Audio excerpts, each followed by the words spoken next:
guys, and welcome back to TomTalks. Make sure you like, share, subscribe, comment, all that good stuff.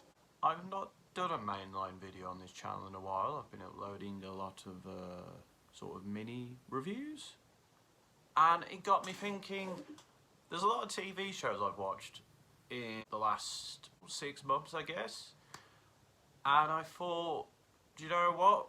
People seem to be liking the mini reviews, so I'll do it for TV shows, but I'll do like a compilation form. I will be doing 2 bigger videos on some TV shows in the future, like the ones that I think are important, so stay tuned for that. But for these ones, they're going to be like shows that have been out for a while now, and people might be kind of like, I'm not that interested in a long video, but a compilation video they might be interested in. So we'll see how this goes, we'll see if people enjoy it, and I might do this more in the future. So yeah.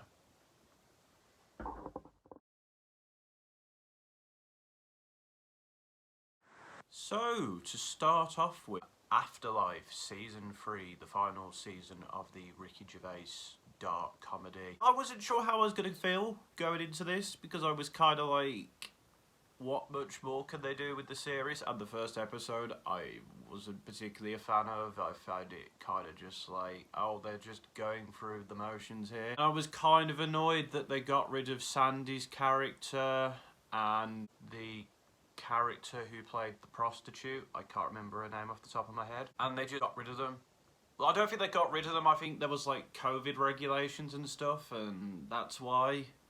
And it's sad because like, I like Sandy's character, I like the character who played the prostitute, and they kind of just talk about her off screen, but Sandy's just pushed away. And I like the new character who replaced Sandy, she was alright. Sandy has 2 seasons of development, whereas this character, they basically just have to shoehorn in all her development in one series, which is kind of a shame. Overall, I thought this was a good end to the show. I think it was still funny. I think for the most part it didn't feel shoehorned in. Oh, we're just doing this for the sake of it. Ricky Gervais still does his thing, and the will they won't they thing with the nurse kind of captivates you to the end. But I will say, the final episode, it's so sad. You're thinking, mate, he's gonna do it. He's finally gonna get to it, but he basically makes sure everyone else is good, everyone else is doing fine, whether that be his brother-in-law, his co-worker, people he knows in the village. They're all loving life, and he walks off into the distance, and like, oh, that last shot, it's so well done. I'm just getting in the feels just thinking about it now, to be honest. It's powerful stuff. They ended it in a way that I didn't expect, but I loved how they ended it, because it's not what you wanted, but it's what should have happened. I love Afterlife overall. I think it's a fantastic show, and I think it deals with some very dark and depressing themes in a comedic way, and I think the cast for the most part is great. And while I'd say this is probably the weakest season overall, it's still pretty good, and that finale, fantastic, brilliantly done.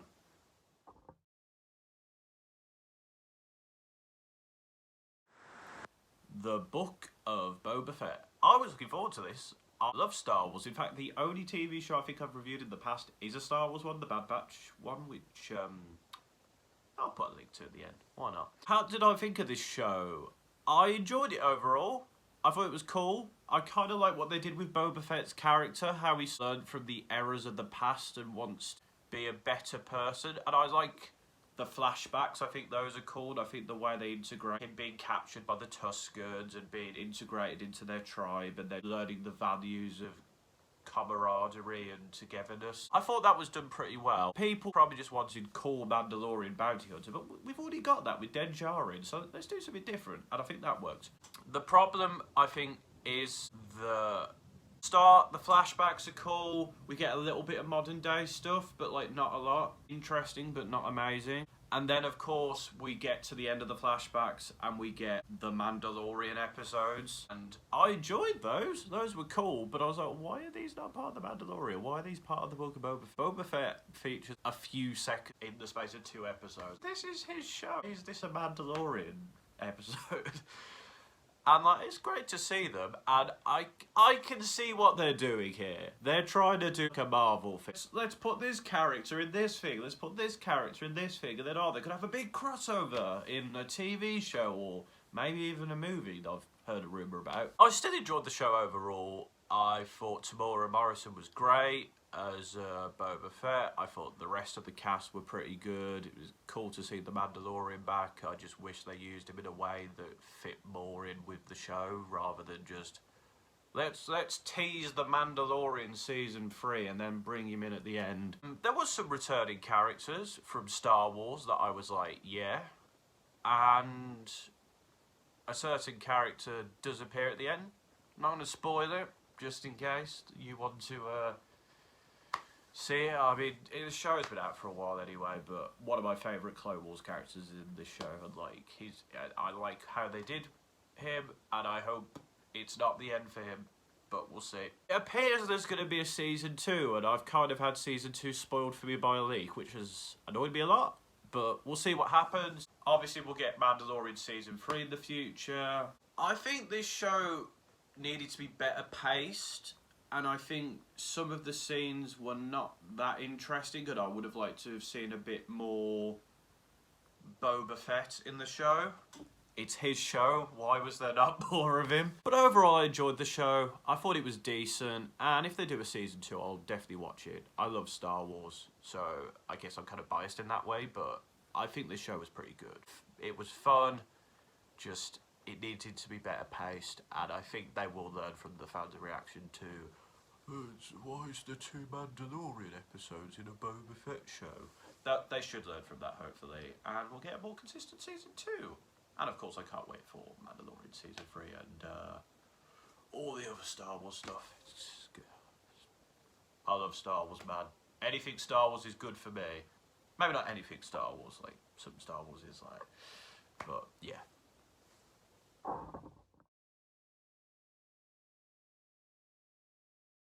So, I'm a fan of People Just Do Nothing. I absolutely love that show. So when I heard that these guys were coming back for a new show, I was like, okay, I'm down with it. It's called The Curse. It's a true story about a robbery of gold in London town.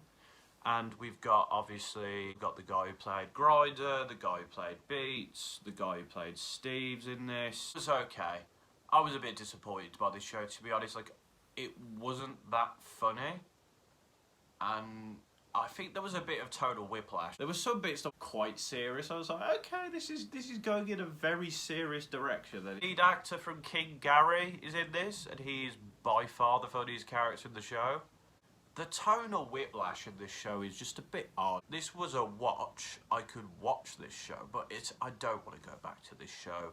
People apparently seem to like it, and they were basically hinting at a series 2. I was a bit disappointed. I love People Just Do Nothing, and The Curse for me just, I don't know, it didn't quite do it for me. I think it could have sorted out the tonal whiplash a bit. Either make this funny or make this serious. Like, you're kind of blending the lines here. Acting wasn't bad or anything. The writing was okay. The voiceover thing, which was done by Camilla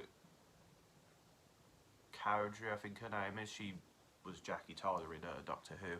That was a bit odd as well. I don't know. The show kind of missed the mark for me, I think.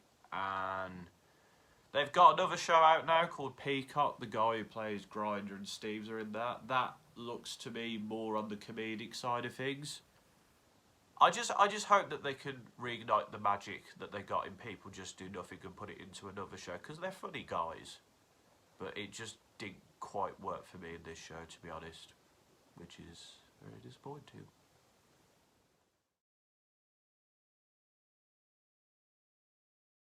So, Hawkeye from Marvel. I've not talked about the Marvel shows on this. To summarise, WandaVision was a pretty cool idea, and I enjoyed it overall. Falcon and Winter Soldier was pretty good as well. I didn't love it, but it was pretty good. Loki, amazing, and I can't wait for season 2. And What If was pretty cool as well. Some of those episodes were really good. Hawkeye, for me, probably the weakest one.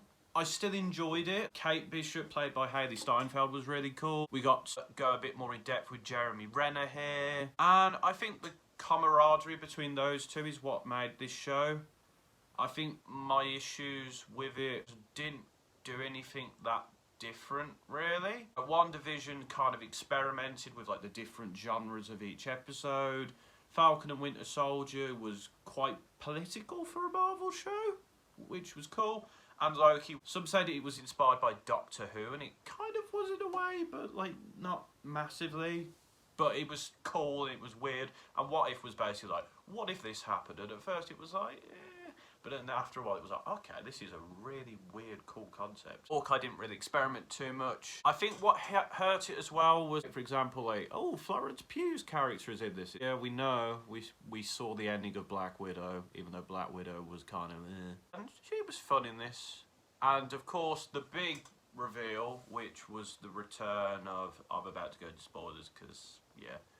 The big reveal... Actually, I'm not. The big reveal of this character returning from the Marvel shows, that was cool. But then at the end it's like, oh, he's is he not gonna be returning? Because if so, that would kind of be a bit shit. If you just went, oh, this character's back, oh wait, only for one episode. That kind of was a bit weird, I guess. I still enjoyed this show overall. It was fun, and I think the characters had great chemistry. It's probably the Marvel show that I'm at the moment just kind of like, it's alright. It's alright. It's nothing amazing.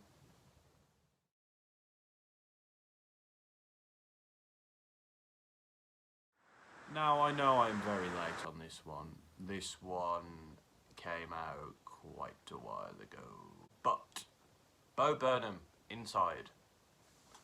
Talked about the album, got to talk about the thing.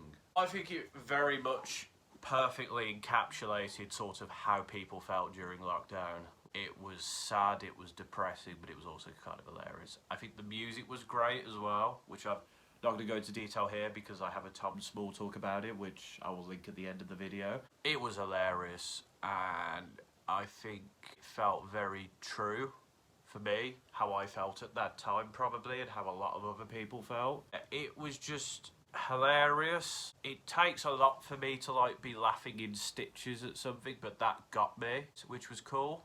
I feel like I'm struggling to say a lot because I've kind of already talked about the music and I kind of need to, I guess. But it was hilarious. It was fantastic. It was a comedy special I will definitely return to again. And even now, it's been out for about a year. Go watch it. It's amazing.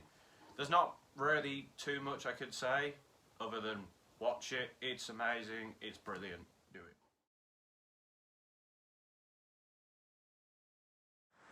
And finally, Doctor Who, the latest series. We're not talking about the Sea Devil special because I've not watched that yet, but we'll talk about the latest season, The Flux. This is probably Jodie Whittaker's most consistent season, I'd say.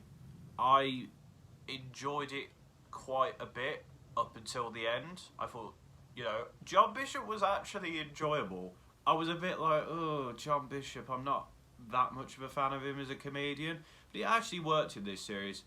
Yaz was kind of interesting in this series, although after the last season where I think we got to learn a bit more about her in this one, it was kind of like she was just there, really.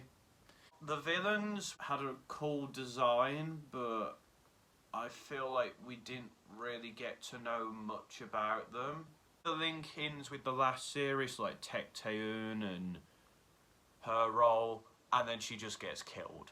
Like, it basically just explains everything. It's like, oh, this character could be cool. It's like, oh no, she's dead. She's gone now. And it's like, character development, please. The Sontarans were cool. I really like their usage, especially in the episode with Florence Nightingale, Mary Sequel, what am I on about? That was probably my favourite episode. The Weeping Angels episode was really cool as well. Kind of brought back the sort of creepy factor of those, because they'd been kind of overused, I think, in Who. But that final episode, that was so disappointing. It was fine, but it just ended things in a very predictable sort of kind of way. It just left me feeling a bit disappointed. I thought the series was pretty good overall. I like the sort of Doctor Who going for a series-long story that's sort of concurrent.